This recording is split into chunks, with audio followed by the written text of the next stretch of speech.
Olá, amados estudiosos das primeiras séries A e B do Colégio Madre Carmen Salias, que é o professor Adílio, de ensino religioso, e essa nossa aula é fundamental. Vários de vocês estão com notas ruins na disciplina, e nós temos a oportunidade de recuperar parte disso através da nossa última atividade avaliativa. O tema de hoje é um tema extenso. De acordo com o livro didático, tem muita coisa para ser dita, muitos textos. E o professor, então, vai tentar correr com isso aí para conseguir ministrar esse conteúdo com qualidade, sem perder a qualidade. E eu conto com vocês para que apresentem as suas dúvidas. Eu não vou projetar nenhum PowerPoint, então eu estou de olho na tela. Qualquer coisa é só levantar a mão, eu cedo a palavra, repito aquilo que você não ouviu, dou exemplo daquilo que você não entendeu, tá bom? Então, peço que vocês bloqueiem aí o microfone e, caso seja necessário, é só chamar o professor. Vamos lá. Nós vamos trabalhar o tema 7 do livro didático. Então, se você está aí com o livro, abra no tema 7 do livro didático, página 37, aqui na minha edição do livro. Na sua, pode ser numa página diferente. Título: A convivência e acolhida ao diferente. Convivência e acolhida ao diferente. Vou repetir. Um tema muito, muito legal. Muito top. Vamos lá. Para trabalhar esse tema, eu vou fazer algumas citações aqui que eu sugiro que você procure. Alguns desses links eu vou colocar aqui na descrição do vídeo, no próprio Teams. Não é a descrição do vídeo. No campo de respostas, no mesmo local em que você já pode escrever presente, você que está aqui, e você que está assistindo o vídeo gravado pode escrever OK, neste mesmo campo de respostas, o professor colocará uma resposta. Qual? Os links dos vídeos, das obras que eu citarei aqui. Para que você, se tiver interesse, se quiser aprofundar, ilustrar a aula, se você não estiver aqui para passar de ano, mas se você estiver aqui realmente para sentir o sabor do saber, clique, assista, veja, reflita, estabeleça as pontes, as relações entre o que o professor está falando e os conteúdos dos links, se quiser, tudo bem? Então, comecemos pela obra para falar do tema. Qual o tema? Convivência e acolhida diferente. Recomendo que vocês assistam Another Brick in the Wall, da banda Pink Floyd. Another Brick in the Wall. Esqueceu? Não entendeu a pronúncia? Outro tijolo no muro. Digita Pink Floyd. Banda Pink Floyd, mais um tijolo no muro. Ou então digita assim, professor... Foi muito boa, professor. Quem foi que falou comigo? Foi a Laura. Muito obrigado. Então, mais um tijolo no muro, banda Pink Floyd. Esqueceu? Digita assim. Eu vou tentar colocar uma tradução menos ruim para vocês aqui no link. Porque não existe nenhuma tradução boa e disponível na internet dos vídeos mais acessados, pelo menos. Eu gastei umas 2 horas pesquisando isso. Vou colocar o link aqui que tem a tradução menos ruim. Mas o áudio está péssimo. O áudio está péssimo, mas a tradução, pelo menos, a legenda é menos ruim. Muito bem. Pink Floyd... Ei, professor, deixe as crianças em paz. Se você digitar isso também, vai aparecer. Eu vou elencar aqui algumas partes deste clipe da banda Pink Floyd que tem a ver com o conteúdo descrito no nosso livro, tema 7. Primeiro, lá tem um momento em que o professor, ele poda o menino, o Pink Floyd, chama ele até de mocinha e tal, lady mesmo, porque ele escreve poesias. E aí manda as crianças ficarem repetindo, foca na regra, na matemática. A poesia lembra a liberdade de pensamento, por isso a canção canta: Hey, we don't need no control, tough control. Nós não precisamos de controle do pensamento, controle mental. Então, a oposição entre a matemática e a poesia no clipe representa o quê? A matemática é a regra. 2 mais 2 são 4, não tem outra possibilidade interpretativa. Já uma bela poesia, uma boa obra de arte, ela permite o pensamento viajar, interpretar de modos diferentes, cabeças diferentes, e ambas estarem certas. Então tem essa oposição, está retratada no clipe Another Brick in the Wall, por que mais um tijolo na parede? Todo o álbum do Pink Floyd, cada canção representa um tijolo que o Pink foi colocando na sua frente, que o separou dos outros e que o levou provavelmente ao suicídio no final da história. É um troço forte, chocante, triste, mas que permite-nos, com a visão dentro do cristianismo, com a visão cristã em oração, Espírito Santo, retirar algumas lições boas, tá bom? Outra coisa que você vai encontrar lá, a esteira, as crianças numa esteira indo passar dentro de uma máquina. Essa esteira representa o Fordismo de tempos modernos, de Charles Chaplin, por exemplo. O trabalho, a produção em larga escala, que tem a ver também com a regra, a matemática, a ausência de sentimento, de coração, só o trabalho, o físico, né? E aí, quando eles passam dentro da máquina, as crianças passam dentro da máquina, elas vão saindo todas com uma máscara, muito parecida umas com as outras. A música, o clipe inteiro está criticando uma forma de educação que visa a padronização, que visa o controle, que não respeita as diferenças dos seres humanos, dos seus talentos. Uma educação para o mercado de trabalho, uma educação para a produção, uma educação apenas do saber fazer e não do saber ser feliz, ser bom. A educação fordista, taylorista, o clipe, para quem está chegando agora, vou colocar no campo de respostas a tradução menos ruim que eu encontrei da banda Pink Floyd, Another Brick in the Wall, mais um muro na parede, mais um tijolo no muro.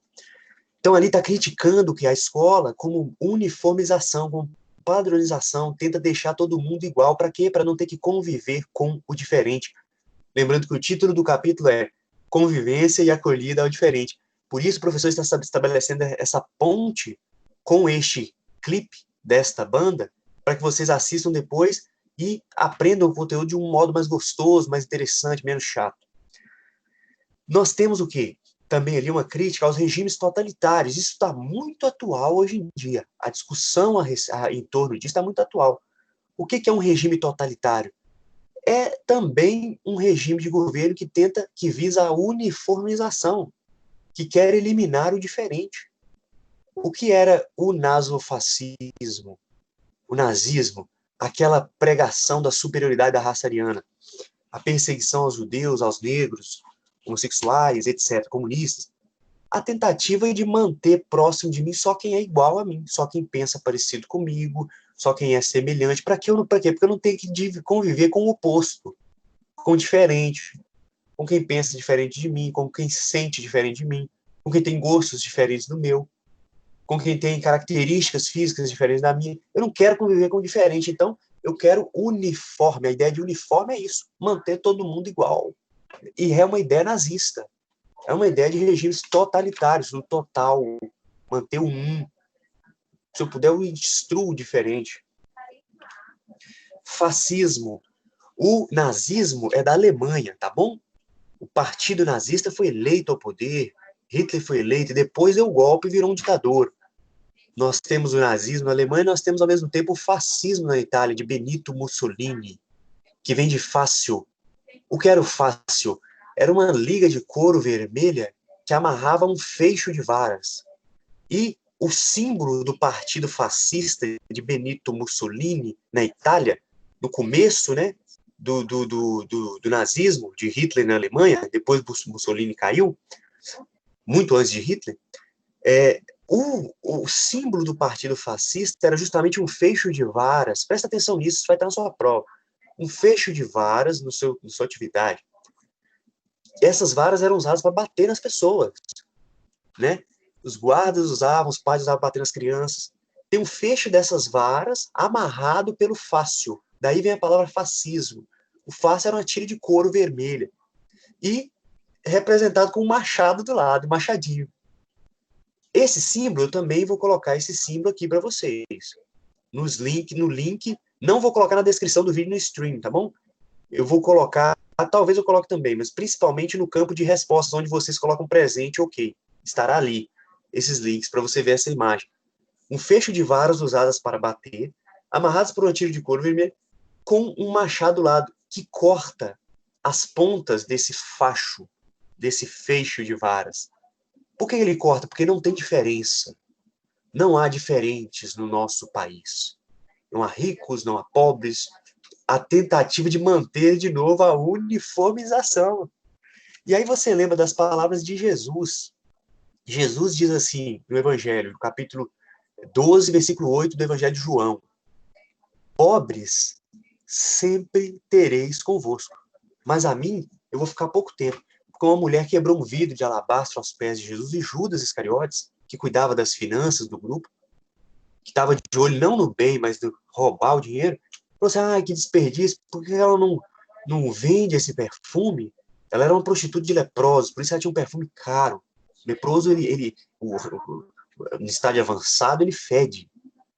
Então ela quebra esse perfume, que significa mudança de vida, quebra o vidro de alabastro, derrama o perfume aos pés de Jesus. Uma coisa muito linda, uma atitude de mudança de vida. O evangelho é lindo, se você entender. E aí o Judas reclama: credo, que desperdício de perfume, podia ter vendido isso aí, dado dinheiro para os pobres. No fundo, o Judas não está preocupado com os pobres, está preocupado em pegar o dinheiro e afanar o Judas Iscariotes, que estava lá no grupo de Jesus. E Jesus vai e fala assim: não, olha, pobres, vocês sempre vão ter com vocês, para ajudá-los, etc. Agora, a mim, se você só tem por mais um pouco de tempo, o que ela fez foi embalsamar o meu corpo, porque eu estou prestes a morrer. Que coisa linda, que coisa bonita. Moral da história: segundo Jesus, pobre sempre vai ter. É claro que não precisa ser pobre igual no Brasil. O pobre no Brasil, ele é injustiçado. Ele não é pobre porque ele quer. Não é mérito dele. Não é escolha dele. No Brasil, a maioria da população é trabalhadora, é honesta, vai trabalhar a vida inteira, não consegue comprar um carro, não consegue comprar uma casa, não consegue. Diferente dos meus melhores amigos da infância, Cristiano Cabeça, Léo Subuiú, dos melhores amigos Bruno Cebola. Meus melhores amigos da infância estão todos nos Estados Unidos, em Portugal. Marcelino está em Portugal. Qual que é a diferença? Por que eles não querem voltar? Eles sentem saudade? Sentem. É porque eles não querem voltar. O argumento de todos é o mesmo. Aqui, Adílio, a gente trabalha muito, igual eu trabalhava aí. Só que aqui eu consigo comprar as coisas. Aqui não me falta comida. Aqui eu consigo comprar, financiar uma casa. Aqui eu consigo comprar um carro bom. É a diferença para o Brasil. Então, as palavras de Jesus: pobres sempre tereis convosco, não significa que precisa ser um pobre injustiçado, mas pode ser um pobre por opções. Entendeu? Então, enquanto houver livre-arbítrio, vai existir pessoas que vão escolher é, é, é, serem, por exemplo, preguiçosas, vão ter pessoas que vão escolher o pecado, vão ter pessoas que vão escolher serem ladrões, vão ter pessoas que vão escolher ser é, é, é, assassinos, corruptos, traficantes. Vai ter gente que vai escolher isso tudo, enquanto existir livre-arbítrio. Então, a palavra de Jesus, segundo Leonardo Boff, é interpretada nesse sentido. Sempre, enquanto houver livre-arbítrio, sempre vai haver pessoas que vão escolher caminhos diferentes na vida. Mas não significa que é igual ao Brasil, em que os pobres, na verdade, não têm culpa de serem pobres, eles são injustiçados. Vai haver por conta das escolhas e não por conta da injustiça. Se fui claro, o fascismo de Benito Mussolini pregava justamente a não diferença em todos os sentidos. O fecho amarrado pelo fácil e o machado que corta as pontas de quem quiser subir ou descer.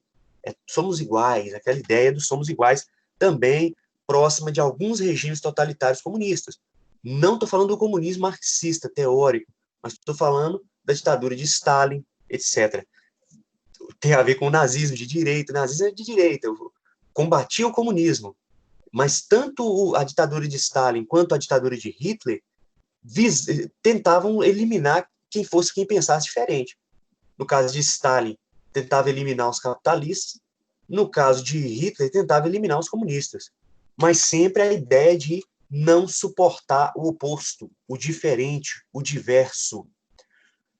Muito bem. Vamos aqui agora, temos, olha só, a pintura. Não sei se dá para vocês verem aí. A pintura, né, de Tarsila do Amaral novamente. Na aula passada nós havíamos trabalhado, o texto, o livro trouxe a pintura Família de Tarsila do Amaral. E agora o livro traz a pintura Operários de Tarsila do Amaral, que ela fez alguns anos depois que ela passeou pela a Rússia, né? Não era a União Soviética ainda, teve contato com algumas ideias de teorias de Marx, etc. Ela criou essa pintura aqui. Diferente do quadro Família, que caiu na nossa prova passada, em que se priorizam as formas circulares, que representam o quê? A pedra rodada, a pessoa que perdeu as arestas, as pontas, aprendeu a conviver com outros sem ferir, sem machucar. Nesta pintura, a prioridade do cubismo de Tarsila do Amaral é por formas geométricas cilíndricas, formas geométricas quadradas, retangulares, a própria pirâmide. Se você olhar na pintura de Tarsila, novamente aqui, ó, deixa eu ver se aparece aqui a minha imagem para vocês, para que eu veja aqui, ó, enquadre. Nesta pintura, Operário de Tarsila do Amaral, o que você observa? Você observa a pirâmide, representa o que? A pirâmide social. Né? Uns sobre os outros, uma pessoa pisando na outra para subir, para estar mais alta, a questão do capitalismo. E nós temos aqui também, ó, todas as pessoas olham para frente, os operários todos olham para frente. Qual que é a crítica da autora? Ninguém olha para si, para o outro. Ninguém olha, não se olha um para o outro, só se olha para frente. Eu preciso trabalhar, eu preciso sustentar meu filho, eu preciso ganhar dinheiro, eu preciso. Todo mundo só está olhando para o objetivo, ninguém olha um para o outro. Esses são elementos interessantes aqui. Prioridade por formas quadradas, cilíndricas, que representam a cidade, a indústria, a pirâmide, que é a pirâmide social, e o fato de não ter nenhum operário olhando um para o outro. Todo mundo está olhando para frente, a desunião devido à busca desenfreada pelo material nessa sociedade urbana. Tudo isso a gente extrai dessa pintura aqui da Tarsila do Amaral. E aí nós temos o seguinte, o mito de Narciso. Laura, me diga, por favor, Amanda, quem mais está aí? Deixa eu ver. Temos aqui a Catarina. Você está aí, Catarina? Catarina está aí? Elizabeth. Você está aí, Elizabeth? Estou. Muito bem. Então, Elizabeth, Laura, me digam, por favor, se eu já contei para vocês o mito, mitologia grega, de Narciso e a deusa Eco. Já contei em alguma Professor, aula acho que passada, isso eu sim ou não? Acredito que não. Eu acho que não, professor. Também acho que não. Não, então vou contar rapidamente uma das versões do mito de Narciso. Nasceu, sua mãe o levou, como de costume, no oráculo, que era uma mulher que ficava lá, meio drogada e tal, no tempo de Delfos, cidade de Delfos, tempo de Apolo. E o oráculo profetizou que aquela criança seria a mais bela da Grécia, mas que ela nunca poderia ver a própria imagem. É uma história bastante conhecida. Mas presta atenção nos detalhes que o professor vai destacar. E aí, o que a mãe fez? O levou para a floresta, criou longe de todos os espelhos rústicos da época. Narciso cresceu, se tornou um menino muito bonito. Um dia ele estava na floresta e foi visto pela deusa Eco, que é a deusa das florestas, a deusa da exuberância, da beleza. E ela se apaixonou por Narciso. Mas Narciso não quis, não foi correspondida. E passou diante das águas de um lago que estavam o céu refletido sobre as águas cristalinas de um lago. Ele viu a própria imagem refletida. Se apaixonou. Nunca tinha visto uma pessoa tão bonita na vida. Era o que? Era ele próprio. Ele ficava ali, não queria mais comer, dormir, ficava ali olhando. A mãe dele o levou para cá e voltava, ficava lá, apaixonado diante da sua própria imagem, sem saber que era ele próprio. Rege a lenda, o mito é um mito. Até o dia que ele mergulhou atrás da própria imagem, atrás de si mesmo, isso é muito profundo.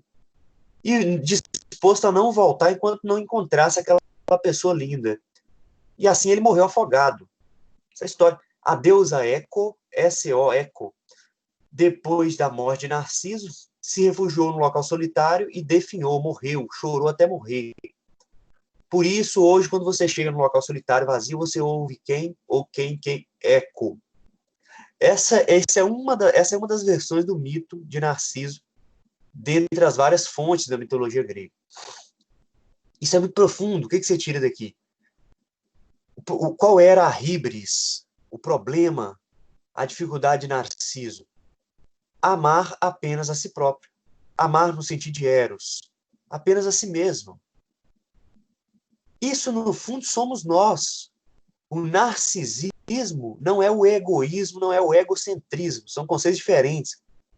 O narcisismo é a pessoa que ama, sim, a si mesmo. Ela só consegue conviver com quem é semelhante a si própria. Ela só consegue conviver com quem pensa igual a ela, com quem se parece, se assemelha com ela. Dito de outro modo, tem gente que, infelizmente, só consegue amar o semelhante, não consegue amar o diferente. No fundo, você não gosta do outro. O que você gosta é da sua própria imagem refletida, projetada no outro. E aí a gente lembra do conceito de idealização em psicanálise. O apaixonado, ele não vê o outro. O que você vê, na verdade, é uma imagem idealizada por você do outro. Você cria a imagem que o outro é bonzinho, de que ele se parece com você, que ele tem gostos parecidos com o seu. E aí você se apaixona. Quando a paixão passa, a imagem idealizada cai e você vê o eu real. É nessa hora que você, adolescente que não estuda filosofia, termina o relacionamento. Ah, eu não sinto mais o que eu sentia por ele no início do meu relacionamento. Não vai sentir mesmo, diz Peirce, fundador do pragmatismo da semiótica. Todo sentimento é passageiro. A psicologia também diz isso. Por exemplo, no livro As 5 Linguagens do Amor, agora me fugiu o nome do autor, mas As 5 Linguagens do Amor, o psicólogo estadunidense, vai dizer para você, através de estudos, que o estado cerebral da paixão vai durar aí, no máximo 2 anos. Tem paixão que dura uma tarde, muda, transmuta, pode transmutar em ódio. Nada impede que você se apaixone pela mesma pessoa várias vezes, mas quando a paixão passa, é a hora de você analisar o outro e ver, dá para ser feliz com ele do jeito que ele é? Não a imagem que você gostaria de que ele se tornasse, mas o eu real. Dá para eu conviver com essa pessoa, dá para eu contribuir com a felicidade dela, dá para eu ser feliz com ela. Isso é amor, isso é ágape. Decisão de contribuir com a felicidade do outro. Pode falar, Amanda, por favor. Professor, se isso que você Por está favor. falando é verdade, então como é que a gente sabe qual paixão é verdadeira e duradoura? Muito obrigado pela pergunta, Amanda. Gostei muito. Não existe, do ponto de vista de Peirce, fundador do pragmatismo da semiótica, e do ponto de vista da psicologia, da maioria dos psicólogos que estudam, inclusive, psiquiatria, né? Estados hormonais do cérebro do apaixonado, liberação de determinados hormônios por certas glândulas, e à medida que esse hormônio baixa, não existe paixão duradoura. Não existe. Aquilo que você sentiu da primeira vez que você se apaixonou no prezinho da escola não é igual ao que você sente hoje, não será igual à sua próxima paixão. A gente dá o mesmo nome, paixão, mas todo sentimento é diferente. A gente dá o mesmo nome, alegria, mas cada alegria é diferente, tem uma pequena variação. Não existe paixão duradoura, existe paixão que dura menos e paixão que dura menos ainda. Existe paixão que dura pouco, paixão que dura menos. Segundo os estudos, a que durou mais tempo foi 2 anos. Agora, o que acontece com os amores? O amor ágape é quando você decide, não é você sente. Você decide, você escolhe dar a sua vida por essa pessoa. Você não vai casar para ser feliz, você vai casar para fazer o outro feliz. Ou você não vai continuar casado, você não vai continuar com essa pessoa porque você sente algo muito forte por ela, no sentido de uma paixão. Você até sente algumas coisas assim. Pode até se apaixonar novamente. Não vai ser igual à primeira paixão, pela mesma pessoa. Não é igual por pessoas diferentes e não é igual quando você se reapaixona pela mesma pessoa. Você passa a continuar junto, por quê? Por filia, que é um tipo de amor que envolve a admiração. Se a admiração acabar, acabou a filia. Que envolve confiança. Por isso que a traição é tão drástica para os relacionamentos. Por quê? Porque mata a filia. Filia só existe se houver confiança. E ágape. O que é ágape? Não, eu escolho me casar com essa pessoa. Por quê? Porque eu admiro, eu sou amigo, ela é uma pessoa boa, eu gosto dela e eu quero contribuir com a felicidade dela. É de dentro para fora, como cantou o Jota Quest, o ágape. Amor de dentro para fora, amor que eu desconheço. É de dentro para fora. Eu decido doar a minha vida para contribuir com a vida dessa pessoa. Isso é amor. Quem é que te ama desse jeito? Sua mãe, seu pai, seu cachorro. E olhe lá, a maioria está com você por si próprio. Porque você é bonita, porque você dá prazer, porque você é agradável. Agora, estar com você por você, pelo seu bem, isso é ágape. Então é isso que mantém as pessoas unidas para toda a vida. Esse é o amor eterno. Enquanto você escolher, decidir doar a sua vida pela pessoa, você vai continuar se doando por ela a vida inteira. Eterno. Esse é o amor eterno. Tudo bem? O resto que envolve sentimento é passageiro. Todo sentimento muda, passa, transforma. Não significa que você não possa sempre sentir algo, mas nunca vai ser o mesmo, a mesma coisa. Beleza? Deu para entender mais ou menos? Deu para entender, Amanda. professor. Beleza, muito legal. Obrigada. Isso, né? Que é isso, tudo bem. Então, aqui nós estamos falando de narcisismo. O narcisismo eu não conheço o outro.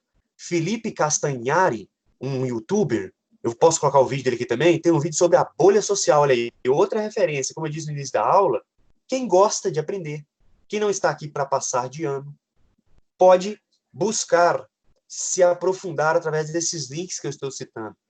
A bolha social, de Felipe Castanhari.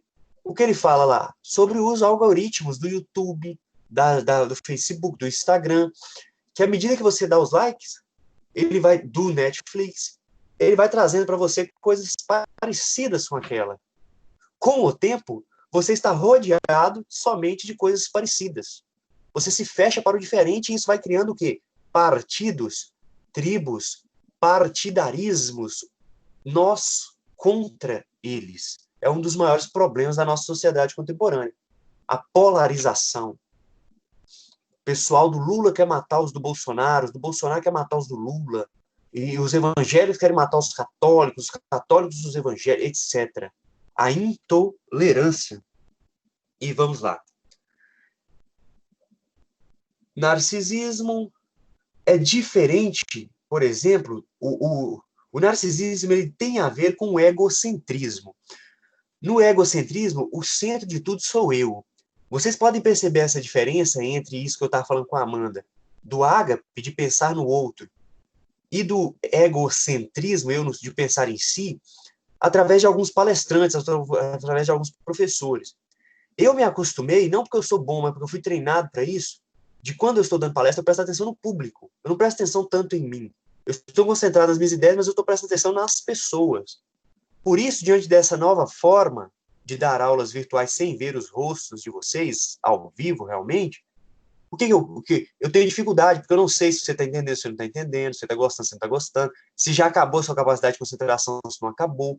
Se você já entendeu essa ideia, se eu posso passar para outra. Porque eu estava acostumado a não prestar atenção tanto nas minhas ideias, mas no público. Eu treinei para isso. Já o professor, que está acostumado a concentrar-se nas suas ideias sem ver a plateia, o palestrante que não presta atenção no público, ele continua dando a sua aula do mesmo jeito que ele dava antes. Entendeu? Eu não, eu estou tendo que me reinventar, um esforço enorme, porque eu não estou vendo o público, eu sou treinado para falar para público. Essa é uma diferença de quem presta atenção no outro, até mesmo numa palestra, um exemplo, e quem presta atenção em si mesmo, nas suas próprias ideias. Quando você for fazer um seminário, se for falar em público, na sala, tente prestar atenção na plateia, e não apenas no que você precisa falar, no roteiro que você preparou.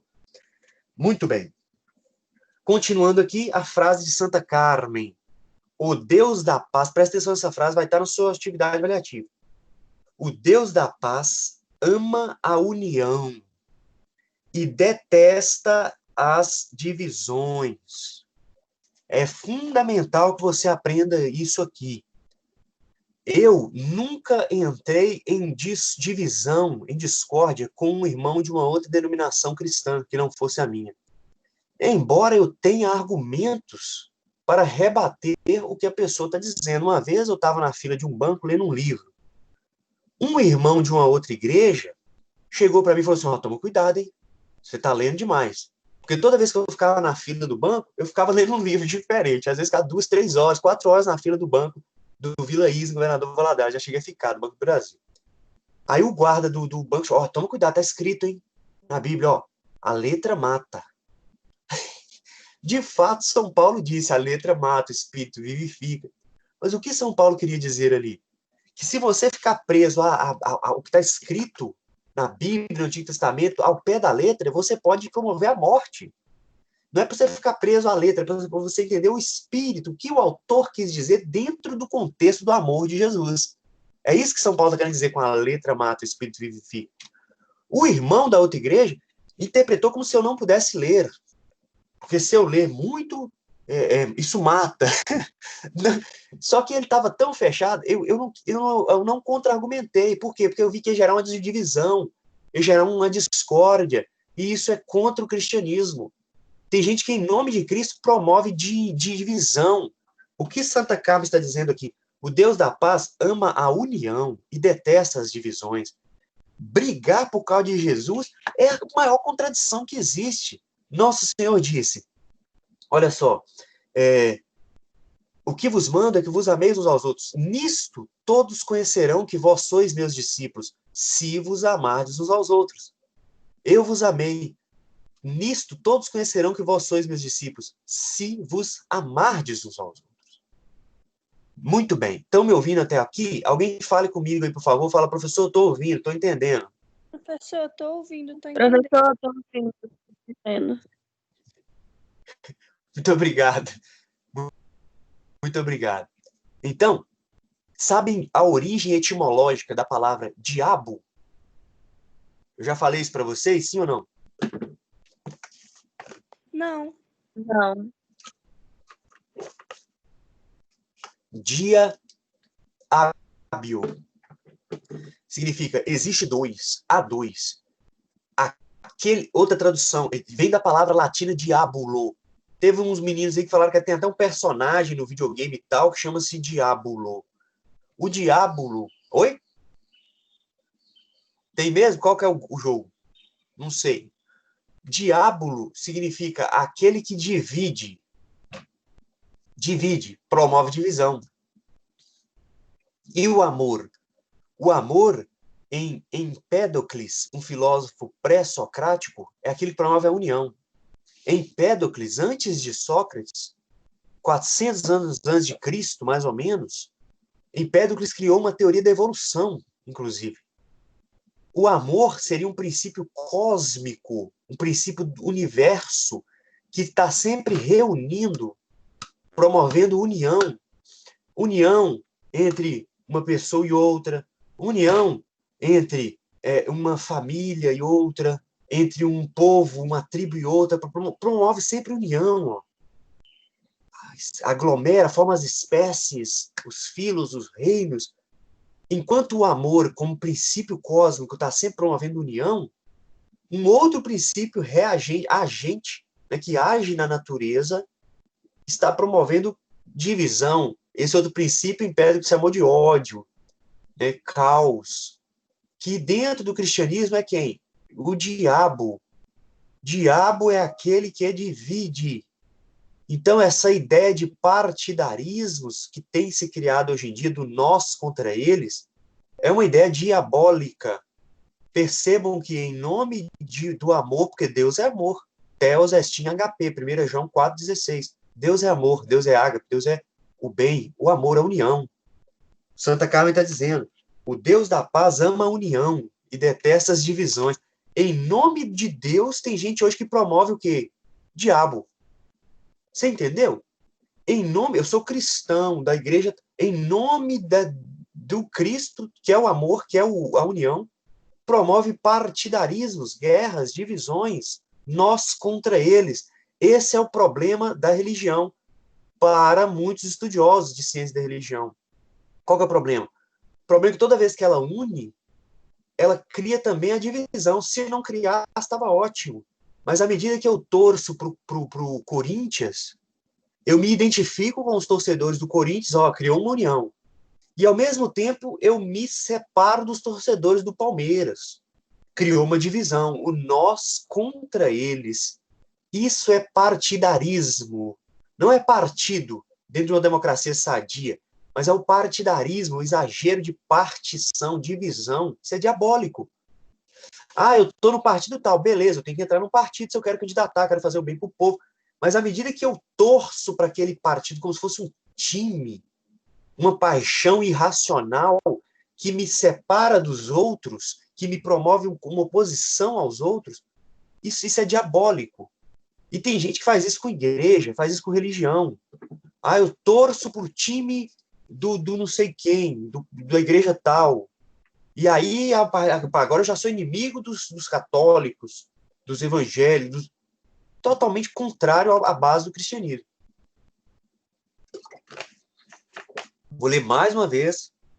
O Deus da paz ama a união e detesta as divisões. Muito bem. Temos ainda 16 minutos. Muita coisa, muita coisa. Aqui diz assim, no livro de vocês, as leis do anti-humanismo contemporâneo acabam sendo adotadas como regras de conduta, nas quais os fins justificam os meios. Maquiavel, esse filósofo medieval italiano, ele nunca disse essa frase, os fins justificam os meios. Mas é uma forma didática, pedagógica de tentar explicar as ideias dele. Maquiavel vivia numa época, na Itália, em que a Itália possuía resquícios do feudalismo. Era dividida em vários estados autônomos, Gênova, os estados pontifícios, etc., que viviam em guerra uns com os outros e contra outros povos. Então, a média de expectativa de vida das pessoas era baixa. Morria tanta gente que, se fosse fazer uma média, a média de idade de vida das pessoas é 30 anos em algumas regiões. Muita gente morria mesmo. Então, Maquiavel cria uma ideia. Olha, para a gente ter paz, a gente precisa de um governo totalitário. Ideia do filósofo Maquiavel no livro O Príncipe. Existem outros em que ele vai, inclusive, contradizer essa ideia. Nós precisamos de um governo que toque o terror, para você entender, que bote medo, inclusive, nos outros povos, para ninguém nos invadir, e que unifique a Itália, que promova a união de todos esses pequenos reinos aqui, para que a gente consiga viver em paz. Pare de morrer. Mas, para isso, ele vai ter que matar quem pensa diferente dele. E Maquiavel vai dando os detalhes lá. Aquele que fizeram com o Tiradentes aqui no Brasil, né? Picar os pedacinhos, coloca uma cabeça ali na esquina, um braço ali, para todo mundo ficar com medo, não se revoltar contra o governo. Maquiavel fala disso no Príncipe. Então, é a ideia de que, para se ter a paz, eu preciso tocar o terror. Preciso matar e torturar quem pensa diferente de mim. Essa é uma ideia maquiavélica. A ideia vem daí, né? Por quê? Porque Maquiavel defende isso no Príncipe, não tem como a gente negar. Em vista de um bem maior.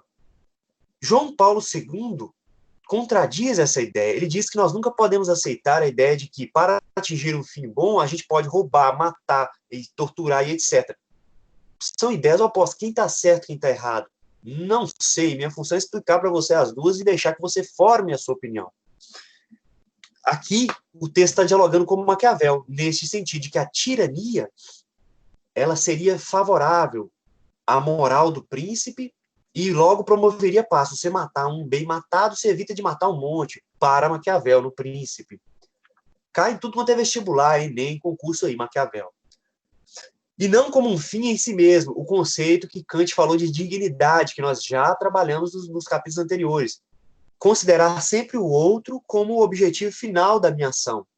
Eu estou casando pelo bem do outro. Eu vivo essa amizade pelo bem do meu amigo. E não pelo meu bem. Eu o uso como um instrumento, como um meio para a minha felicidade. Contemplar a diversidade e as diferenças presentes no ambiente em que vivemos é o primeiro passo para mudar uma concepção de uniformidade pré-moldada e limitada, que só serve aos interesses daqueles que visam a exclusão. É um outro trecho importante que eu estou destacando. Se tiver alguma dúvida, vocês perguntam. Alteridade. Falar de uma ética da alteridade, alter, em latim, significa outro.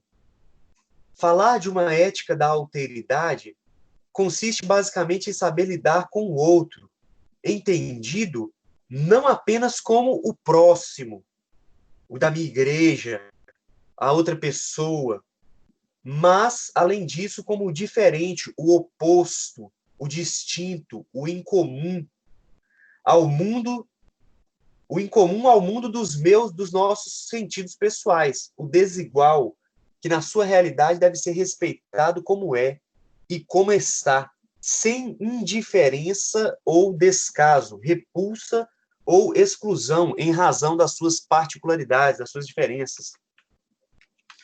Outro ponto aqui, ó, a ser destacado,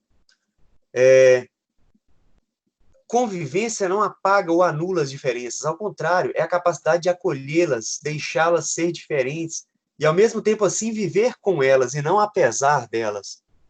Não é eu tolero o diferente, infelizmente ele existe. Não, eu passo a valorizá-la, a valorizar as diferenças, vê-las como riquezas que tornam o grupo mais forte. Imagina se todo mundo do time de futebol fosse atacante.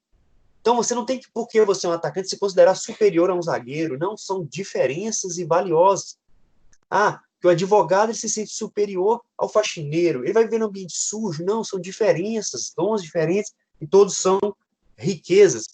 Sobre essa questão da amizade entre os diferentes, eu recomendo para vocês as obras de Tolkien, sobretudo no Senhor dos Anéis, entre outras obras que Tolkien trabalha a amizade de Gimli com Legolas. Eram dois povos diferentes, distintos, inimigos, os anões e os elfos. E o Tolkien faz com que as diferenças permaneçam, eles continuam diferentes, mas criam talvez a amizade mais bonita de toda a obra de Tolkien, entre Gimli, o anão, e Legolas. Inclusive, Gimli vai ajudar Legolas dentro da escavação de algumas cavernas. Depois, Legolas vai levar Gimli para as Terras Imortais, é o primeiro anão a entrar nas Terras Imortais, por conta da amizade entre os diferentes. Recomendo aí. O tronco do cristianismo é o mesmo, é Jesus, é o amor.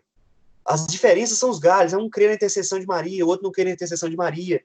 Então, o tronco nos une, os galhos nos diferenciam. Por que, quando se aproximam do outro, só foca nos galhos e não nos troncos? O primeiro outro, mais imediato, pois estamos imersos nele, é o mundo circundante. A natureza na história, a natureza. Na história, muitos foram os tipos de relação com a natureza.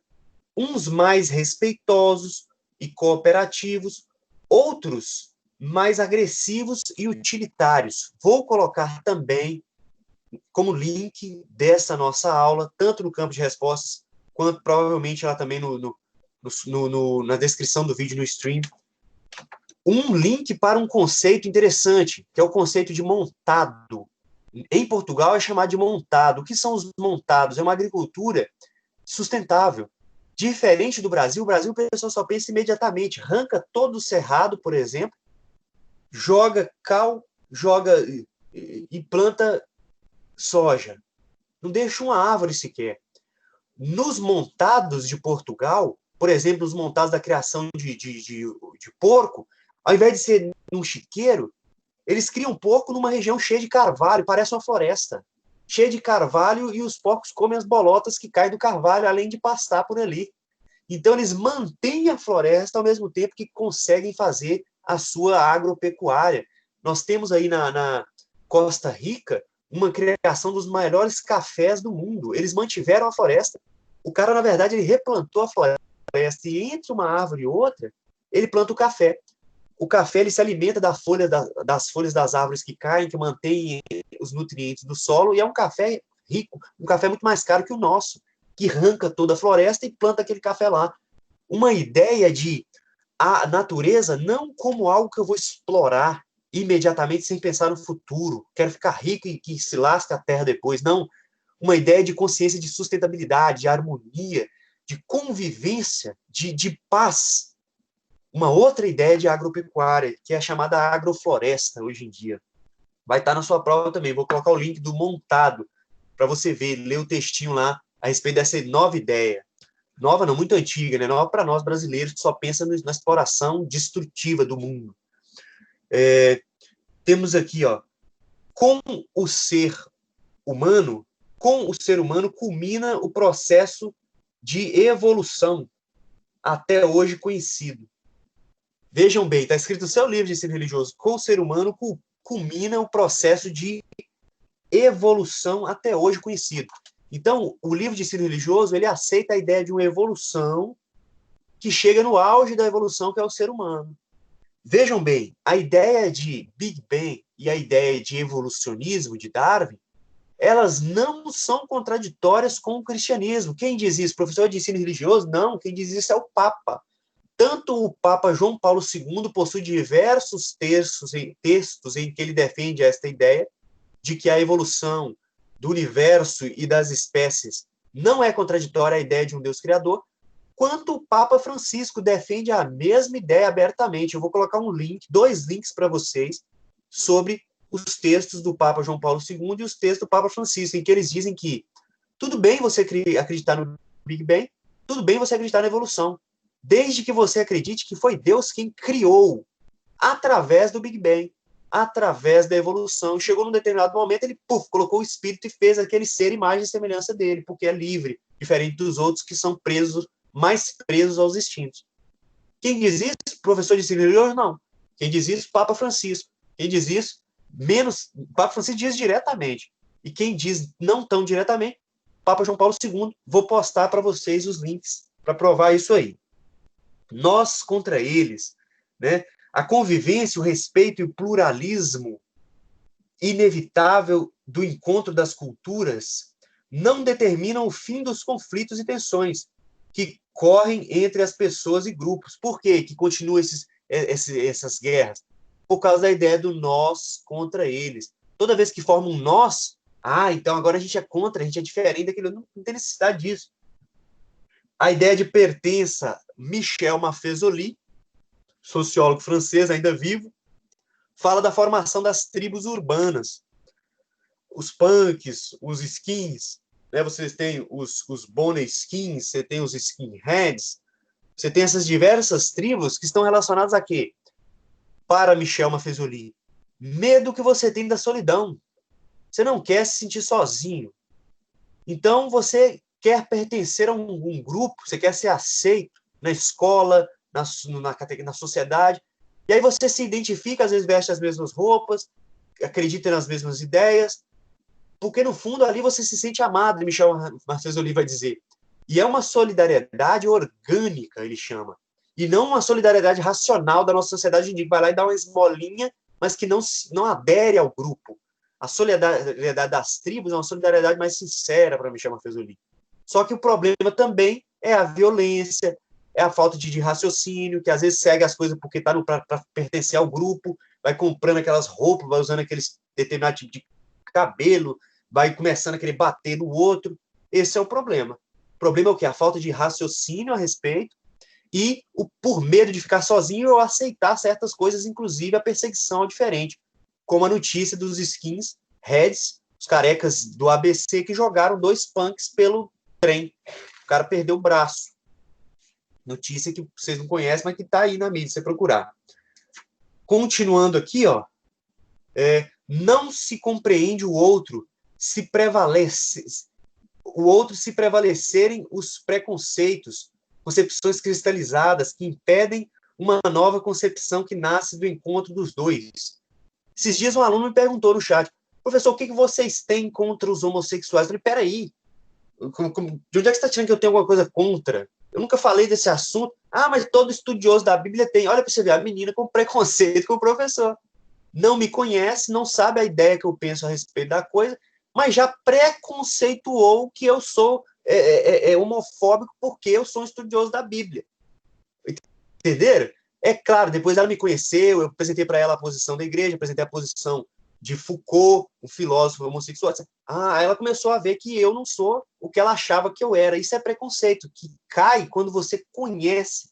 Como que derruba um preconceito? Com um conceito. Tem preconceito das religiões afro-brasileiras. Você vai conhecer, você vai ver que, por exemplo, eles não são machistas, que o Babalorixá tem a mesma hierarquia da Ialorixá, é o homem, a mulher. Opa, então você começa a ver coisas boas. Tem coisas ruins, tem coisas boas. E aí você vai quebrando o preconceito. Preconceito se quebra com o conceito, com o conhecimento a respeito realmente, né? A intolerância constitui o risco permanente. Ela reduz a realidade, pois assume um polo e nega o outro. Coage todos a terem a mesma atitude. É assim que nasce o fundamentalismo e o dogmatismo. O que é o fundamentalismo? Quando o outro passa a agir de violência para tentar eliminar o diferente, o outro. Nem todas as coisas agradam a todo mundo, como se comportar em face de tais diferenças. Quando eu comecei o canal do Tirolês e Tio Adílio, eu fiz umas piadinhas, meu irmão Breno, mais velho, me chamou a atenção, porque falou que aquele não tinha graça nenhuma, né? Já o meu irmão Bruno, o do meio, falou, não, eu achei engraçado. E aí eu percebi que o humor é diferente. Aquilo que é engraçado para você pode não ser para sua mãe, para o seu irmão, você ri que nem um bobo e a criança não ri. E não precisa ser igual, nós somos diferentes. Essa é a ideia do capítulo, a principal ideia do capítulo.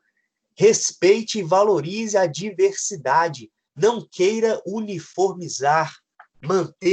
Ficar unido não significa ficar igual, tá bom? É claro que você pega algumas coisas dos outros, os outros pegam alguma coisa de você.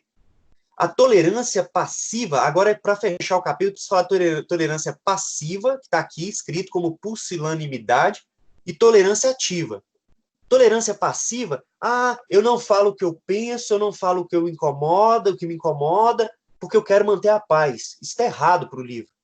Eu preciso saber falar, né? Se você não gosta dele, diga logo a verdade, sem perder a cabeça, sem perder a amizade, o pacato cidadão, skunk. Sem perder a cabeça, sem perder a amizade, mas precisa falar. Isso me incomoda, eu gosto disso, eu não gosto disso. Não é se desaparecer. Recomendo, mais uma recomendação, filme Coach Carter. Eu nem preciso colocar muitos desses links aí para vocês. Treinador Carter, tá no YouTube. Coach Carter. Ele vai perguntar para o menino, de que você tem medo? De que você tem medo? O menino diz assim, eu tenho medo de brilhar. Porque quando eu brilho, eu me destaco. Eu vou ser diferente.